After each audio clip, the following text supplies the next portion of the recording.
aqli la nau muqaidin mumakkinin maq'adatihi.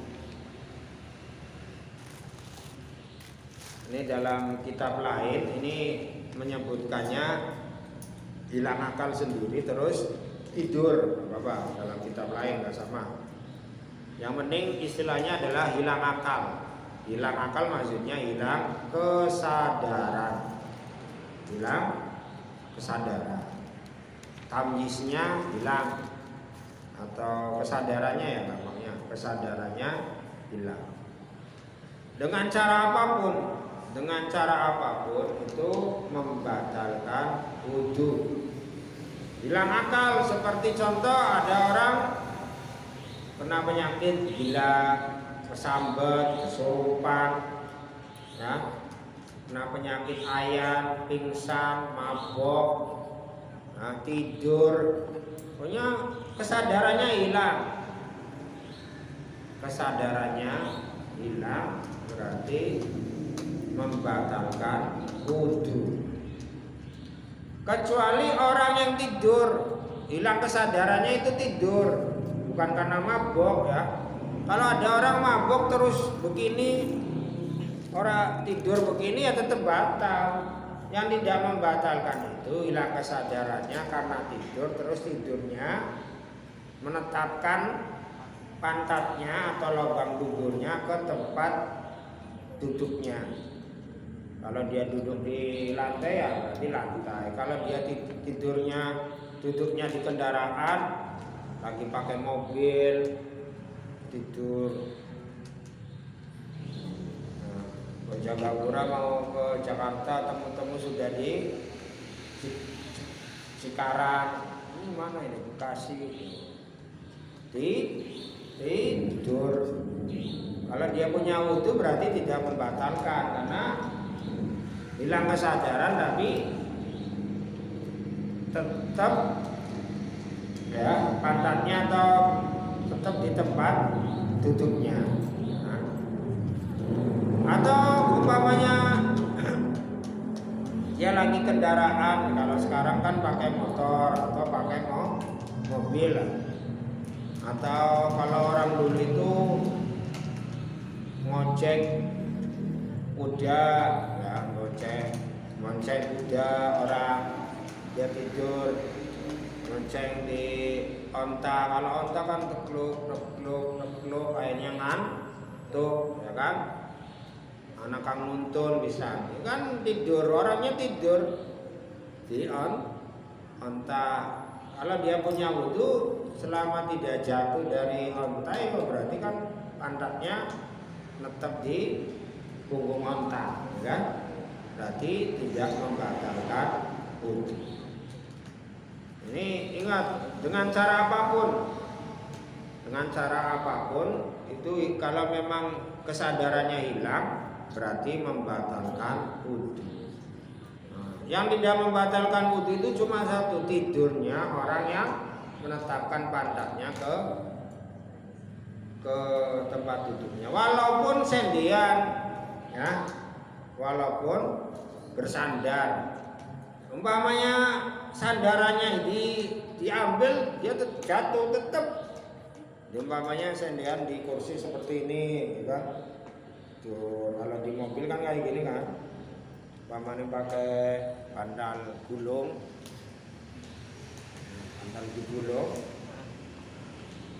terus apa?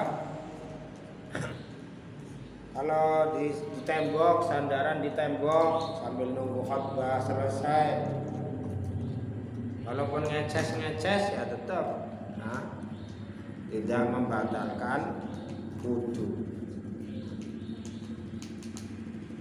Ini tadi namanya sesuatu yang bisa membatalkan wudu. Ini umpamanya kita angan-angan ya, ketika kita mau sholat, sesuatu yang sebenarnya tidak haram, ini ada ritual atau tata cara untuk membersihkannya. Maksudnya apa? Kalau kita tidur terus mengeluarkan kentut, kencing atau berak, ini kan hukumnya apa sih? Kan tidak haram kan? Orang kencing, orang kentut itu tidak haram. Hukumnya kan tidak haram. Atau kena kotoran tangan kita, kena najis, ini kan tidak haram. Tapi ketika kita mau sholat, kita diperintah untuk membersihkannya atau mensucikannya. Ini secara fikih kan seperti itu. Tapi kalau di angan-angan, kenapa sih seperti itu? Sesuatu yang sebenarnya tidak haram tapi malah diperintah untuk mensucikan. Makanya kita perlu angan-angan ketika kita mau sholat, ya.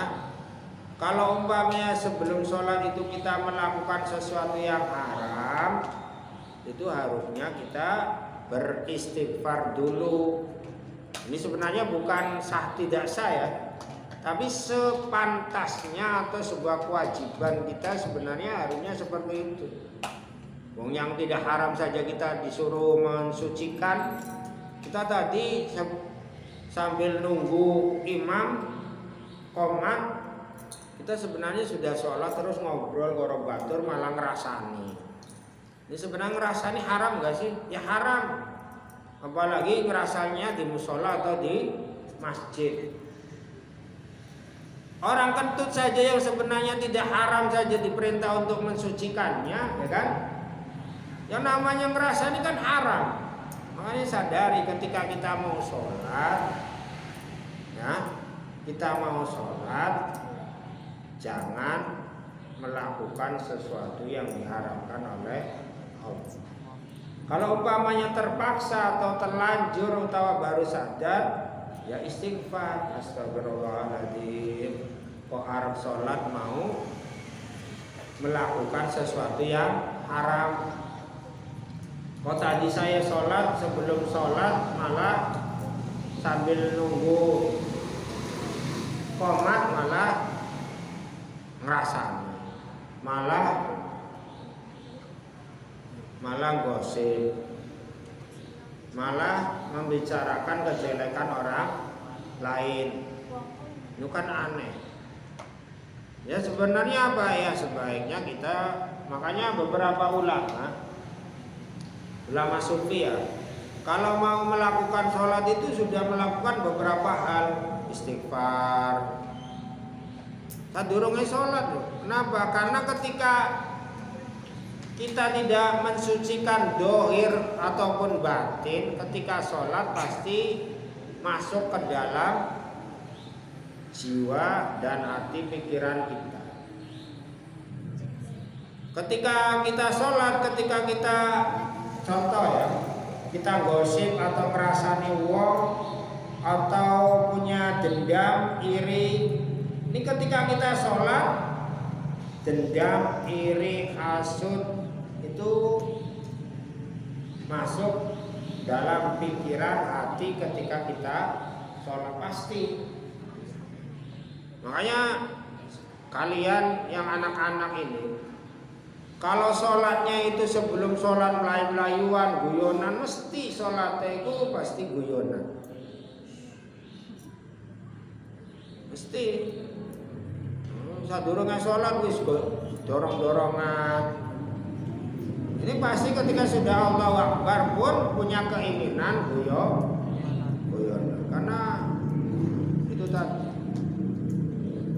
Maksudnya ya, beberapa contoh-contoh yang tadi sebagai itibar kita bahwa sebelum sholat kita diperintah untuk berwudu, menghilangkan najis atau mensucikan najis.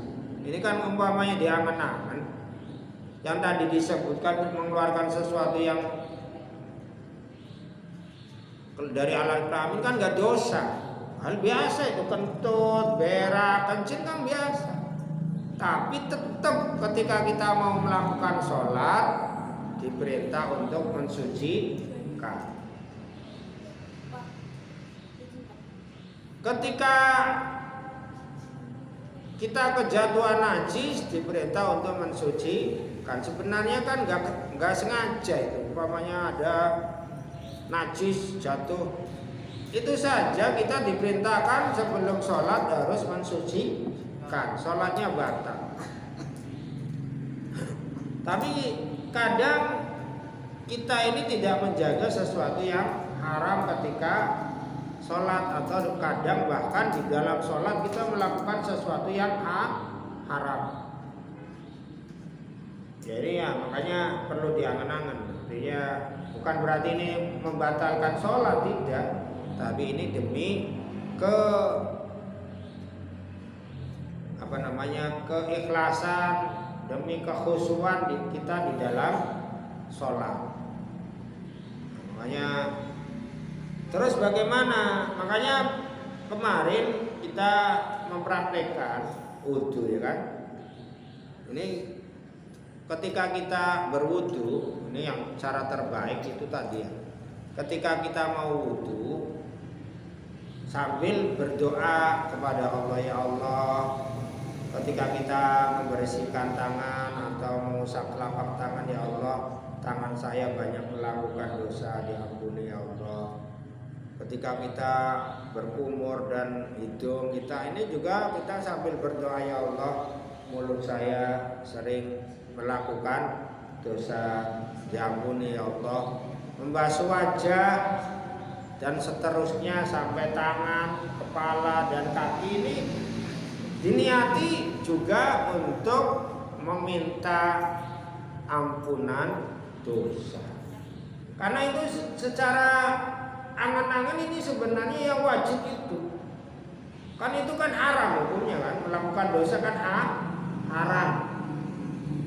Melakukan dosa itu haram. Beda dengan kencing. Kencing apa sih hukumnya?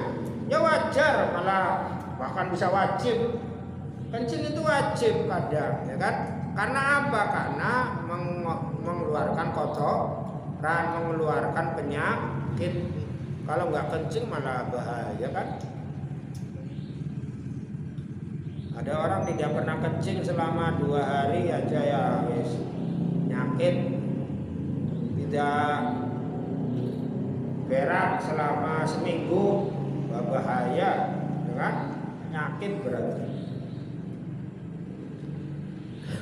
Tapi ketika kita melakukan dosa ini kan, ini makanya secara fikih memang tidak diterangkan ya, secara fikih yang tadi ya. Tapi secara ilmu tasawuf atau akhlak ini perlu bagi kita ini memahami bahwa kita saya kencing malah diperintah untuk mensucikan. Saya tidur tidak pantas untuk sholat. Padahal hukumnya tidur apa sih? Apa haram? Ya kalau haram tidurnya dengan di tempatnya orang lain yang bukan tempatnya itu ya kan haram. Tetapi secara umum kan tidur itu hukumnya mubah, ya kan? Itu saja tidak pantas untuk sholat. Tidur terus kita artinya tidur yang kehilangan kesadaran ya, tidak tidur seperti ini ya. Jadi tidur lah, kepalanya berbaring. Kita langsung sholat ini nggak boleh. Kenapa? Karena punya hadas kecil. Sebenarnya kan nggak haram tidur. Tapi kadang kita tidak sadari ketika kita mau sholat malah bertemu dengan teman, malah ngobrol, malah ngalor ngidul, malah rasani wong, fitnah wong, dan sebagainya. Padahal kan itu hukumnya haram yang harusnya disucikan atau dibersihkan dulu. Makanya dijaga sesuatu antara ketika kita mau melakukan sholat, terutama kalau kita sudah berwudu untuk melakukan sholat. Makanya ketika kita mau sholat, khususnya ketika berwudu ini sambil berdoa-doa itu terutama bagi kita yang banyak dosa ya itu. Ya ketika membasuh muka niati meminta ampunan dosa-dosa yang ada di wajah dan muka, mata, ya, dan anggota yang ada di sekitar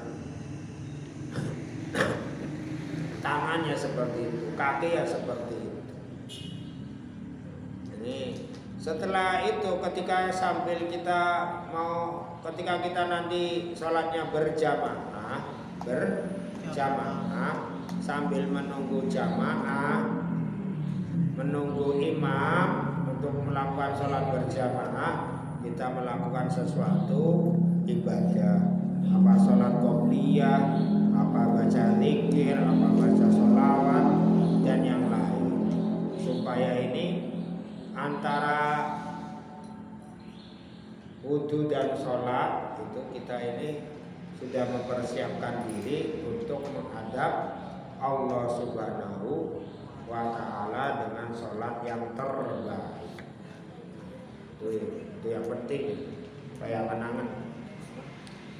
Cukup 9, kita cukupkan pembahasan wudhu dan sesuatu yang bisa membatalkan wudhu. Subhanakallahumma wa bihamdik asyhadu an la ilaha illa anta astaghfiruka wa atubu ilaik. Billahi taufiq wal hidayah. Wassalamualaikum warahmatullahi wabarakatuh.